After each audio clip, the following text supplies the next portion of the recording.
Today, we are talking about what motivates people to get involved and also what motivates people to give to your cause. And by just paying attention a little bit, you might be able to see some of those hints of what motivates people. So take a look at this. Take a look at this photo, if you would, please. What do you see? Okay, it may be pretty obvious, but when I look at this photo, I see a person whose office, who has this office, is motivated to give and do through recognition. Okay, and that's what we're here to discuss today. Those kind of hints that might shed some light on why a person gives and why a person does. And these are people who may be prospects to your FAC, your organization, but they may be folks that someday will be prospects to both of those. And so by just paying a little attention, you might be able to get some hints on how to respond to people and encourage their support. So let's take a step back. If you're affiliated or somehow associated with Nebraska Community Foundation, you've heard of asset-based community development. And these are some of the tenements that we focus on and we look to follow. And some of those speak directly to what we're talking about today. The third one, inviting people into the conversation to co-create. Together, we can do some really good stuff. Incremental progress creates change that sticks. This is not a race, folks. My colleagues constantly remind me we're not in a 100-yard dash right now in the work we do with Nebraska Community Foundation and our affiliated funds. We're here for the long term. And so let's take steps together. Build relationships before you need them. When you need to raise money, you don't want that to be your first conversation. And then people belong by having their gifts and talents received and appreciated. That's showing gratitude and also recognizing. So keep these things in mind as you're thinking about these types of motivation that we're about to talk about. So I need to cite my sources. About 20 years ago, Nancy Leonard, Laura Bouvard, and Richard Skoll came up with what is called the Motivation Sources Inventory. It can be used to predict behavior in the workplace. Well, about 7 years ago, I was in school and I was taking a class that included a section on this inventory. And I asked my professor, could this be applied to fundraising and volunteerism? And his response was that this scale could be applied to any aspect of work and life. So that includes fundraising and that includes volunteerism. You just need to adapt the inventory, which is what I did. Now, just as a disclaimer, keep in mind that the 5 sources we're going to talk about should be viewed as positive ones. Try to refrain from passing judgment on any, because remember that you are providing opportunities to better your community, your organization, your church, and the motivation behind those who respond is their own. Now, there may also be some overlap. So here we go. So just to share with you, the people who developed the inventory, they came up with these technical names that we've renamed them to make them a little bit more, I guess, less stuffy. And so our first source technically is called intrinsic process, but we're calling it in the mix. So this person, the person who has this type of motivation, gives and is involved because she enjoys the experience and the people she gets to hang with. He will ask for tasks, do extra work, invite this person to a mixer or a social event, and he or she may end up staying to help you clean up. Be sure to make their experience enjoyable and include time to socialize. I would view this player as the ultimate team player, wants to be involved, but you can use this approach into requesting support, let's say you have a challenge gift or a challenge match, they're going to want to be part of that team of donors that helps meet that match.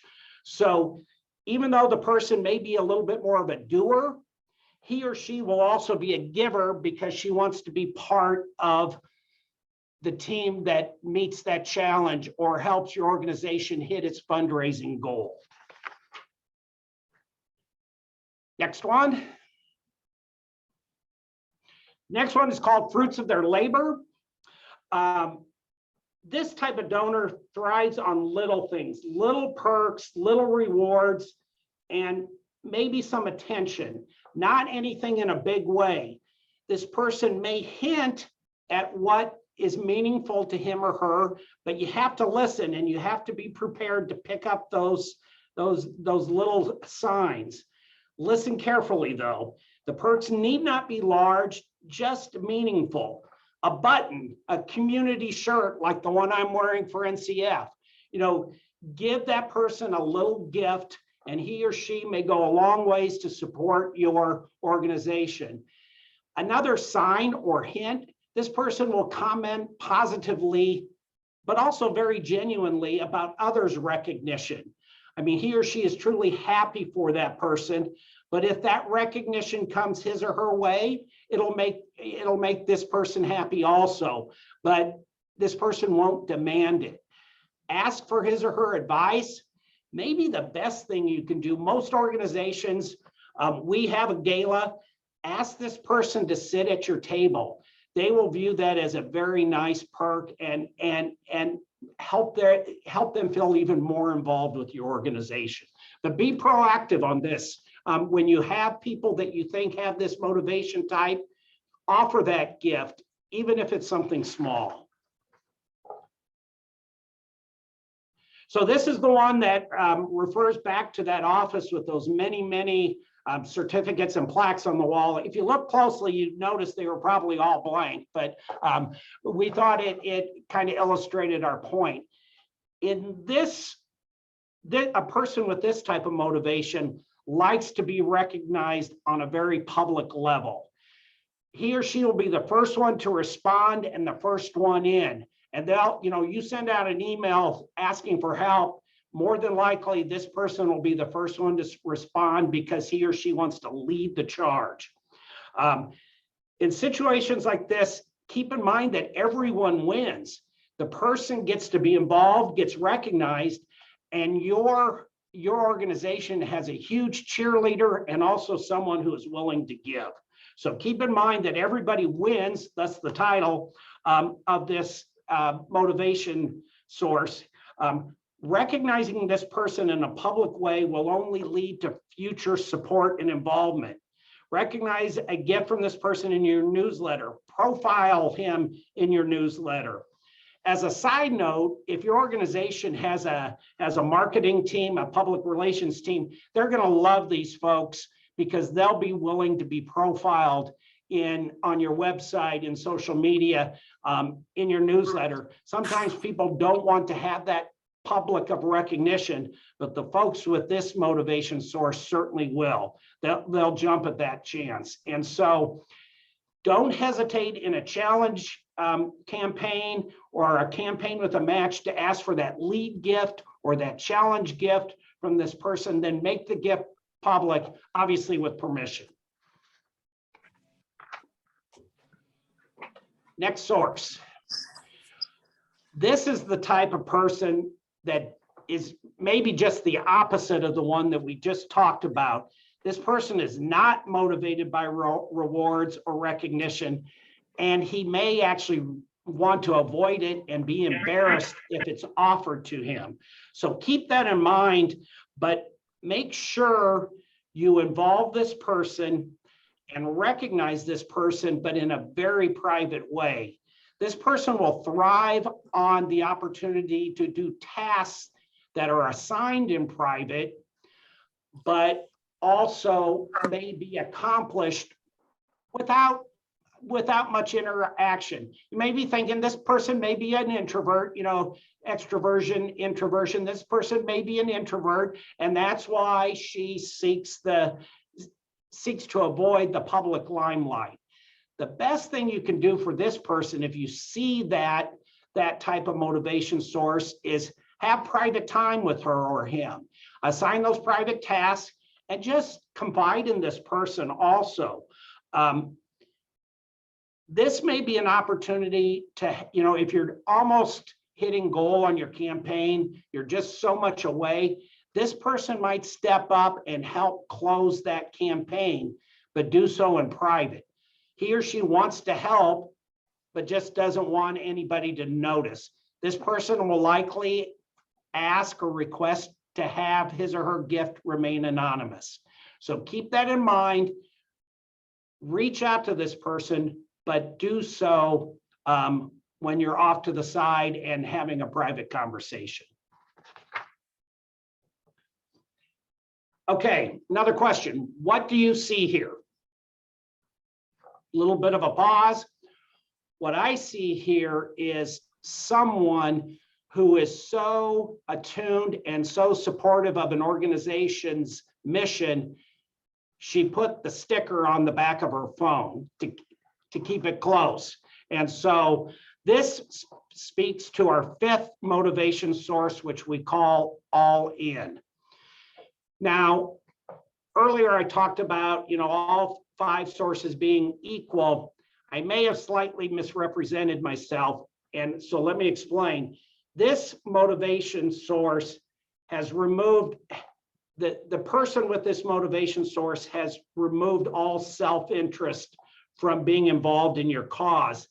They're involved because they believe in it, and that's enough for them. They'll put in extra time, they'll work.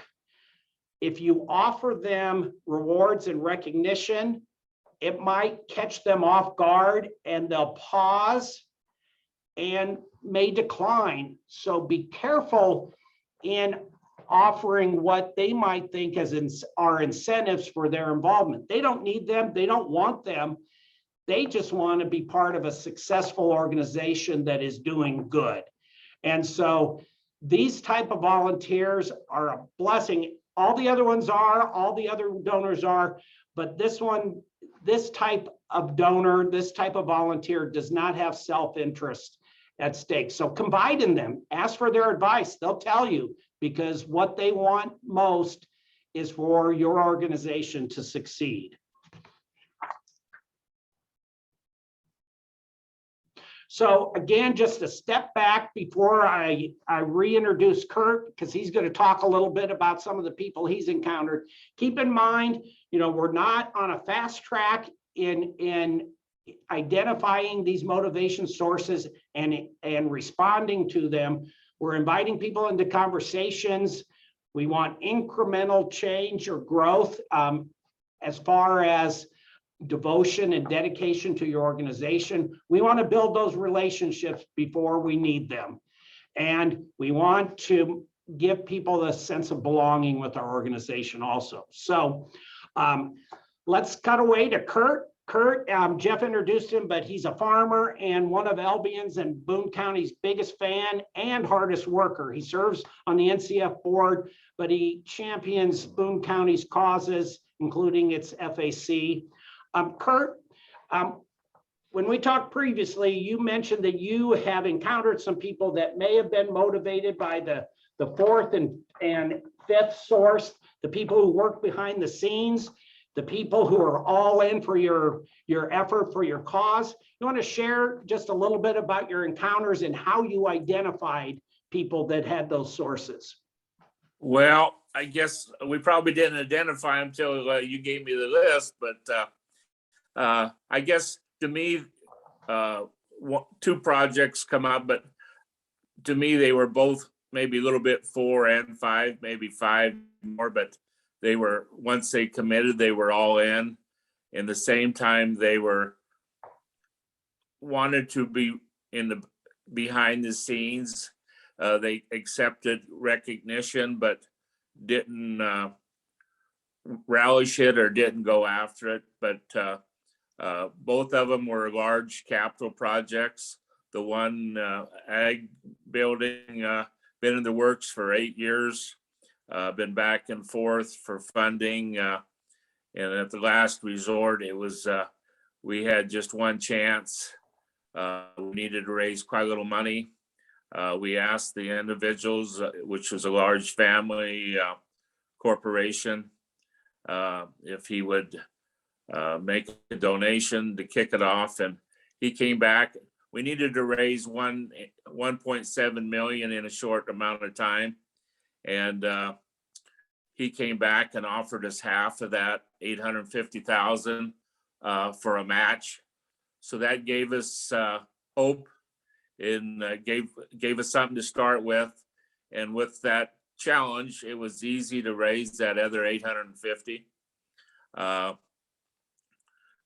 You know, he'd been in the community, he'd been giving before, but like we talked a little bit yesterday, preparing, the timing was right. He had our trust. He had been involved with this planning on this project. It had been in the works for 8 years, so it had been kicked around down the road and back. So there again, the trust we had with him, and timing is everything, they say. This second project had been in the works for 3 or 4 years, and the campaign had started. This is the Boom Beginnings, a daycare child development center. It had started, money had been raised on some large grants, some people that had been behind it, some foundations had put pretty good money, but it stalled a little bit in the community. A couple people went to the same family, asked for a nice donation.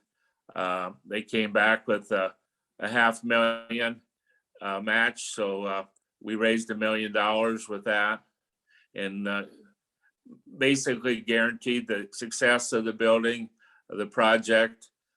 A little money was raised afterwards, but that was kind of the money, the grant that sustained the whole project.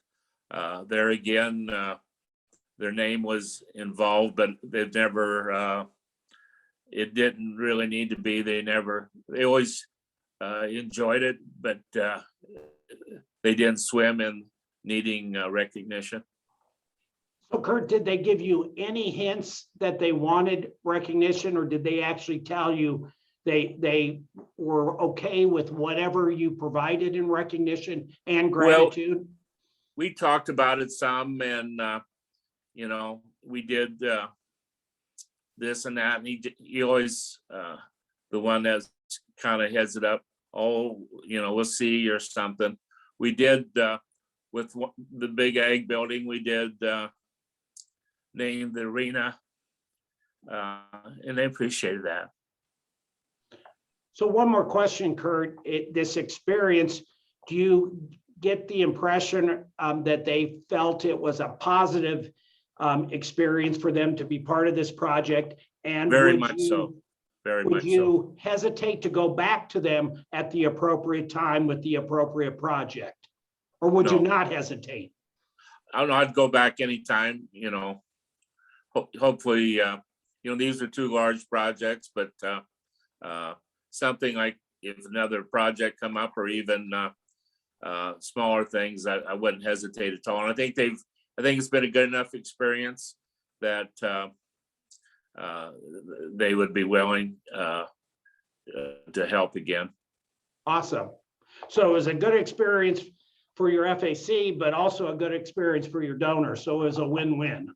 Very much so. And both of them helped complete the projects that, especially the ag building, wouldn't happen without their kickstart. Awesome. Kurt, thank you very, very much. I see on the chat board that somebody has outed me on that photo of the phone, and it's Cindy Huff's phone. And so I think she is all in for NCF. And so I was happy to share her phone, but I want to share with you that I did ask for permission to take a photo of it. So we are at that time where we're going to break into groups, and here's your assignment. And then I'm going to turn this over to Carrie, because she knows how to break you all into groups, and she's going to judge how much time we have in those groups. But when you get in your groups, think about the people in your organization's family. I call, when I was at Ronald McDonald House, I called it anybody who supported us, helped us, I called them family. Think about the people in your family or the people you're inviting into your family, and think about your interactions with them. Do you recognize any of the 5 sources that we talked about? Okay, see if you recognize those sources, and then talk in your group about how to strategize, how to build that relationship. Not necessarily go from right where you are to making that $50,000 ask, but what are some next steps to build that relationship based on that motivation source? And so that's your homework. Carrie, how long do we have in our groups? And you'll bring us back then, correct? You bet. I've got everyone assigned to groups of either 4 or 5 people, and let's go at least 10, if not 15. And then we'll have some time to come back together and see what people came up with. But if you have something you want to share that came out of your conversation that I didn't cover, or that adds to something I covered, would love to hear from 1, 2, 3 of you. We've got a few minutes. We will finish early, which will give you some time back to your life. And so, anybody want to share? Dennis? I Go ahead. talked about, a project or a capital project. You have a wall or you have a place you can recognize. But one place where we struggle is recognizing, appreciating a gift to the endowment or a cash gift like that continues moving on. And we haven't had many lately, but even when we did, we probably, can send a card and that, but it's hard to, long-term, it's hard to recognize them. It is. You just got to be creative and come up with ways to recognize and show gratitude that is meaningful to people. Without a building or a project, there's no obvious way to recognize folks. And that's a good brainstorming project for your FAC. Brainstorm, how should we recognize those who gave to this latest campaign, and see what you come up with.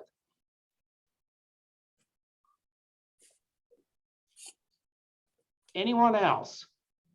I'll go, just Kevin, want- just because you pressured me. I pressured Rhonda and she buckled. I pressured her to talk. Thank you, Rhonda. I guess ours, one of the, whether it's making the donation or when you're approaching for the donation or even afterwards, is getting the whole FAC or the volunteers educated. You don't want to have a donor that's wants to remain anonymous, and then the rest of the FAC does not know that. So that trust thing, you can break the trust pretty quick if only 1 or 2 people on the FAC knows that. So whether it's before, when you're going out, who's the best person to go talk to them, you can have a discussion there among your FAC, but then also afterwards on how you're honoring them or noting the donation. Communication is key among your group, among yourselves. The left hand needs to know what the right hand is doing, so to speak. Thank you, Rhonda. Thank you for sharing. Anyone else?